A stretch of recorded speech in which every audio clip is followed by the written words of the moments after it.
Though it's not the most groundbreaking bonus in Pokemon Go, it's still a splendid chance to catch Pokemon more easily and rack up some additional XP. Here's a quirky twist coming to Pokemon Go on April 1st, 2024 that's bound to excite players. For one day only, every good and great throw you make will be counted as an excellent throw. Yes, you heard that right, no matter the size of the catch circle, you'll be bagging the benefits of an excellent throw, which include enhanced catch rate, extra XP gains, and there's more Spinda will pop up in field task encounters, and a special timed research line will be open for grabs. While this might sound like just a small perk, remember the date it's happening. It's April Fool's Day, so keep your eyes peeled for any extra mischief Niantic might throw in.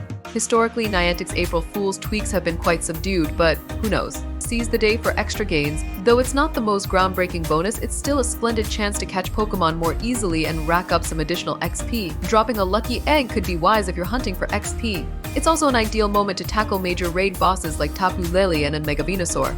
Don't miss out on Pokemon Go daily encounters. Especially important on this day is to make sure you use your daily incense. Catching Pokemon will be easier, and if luck is on your side, you might even snag one of the elusive Galarian birds. Imagine how satisfying it will be to nail an excellent throw on these notoriously hard to catch Pokemon in Pokemon Go.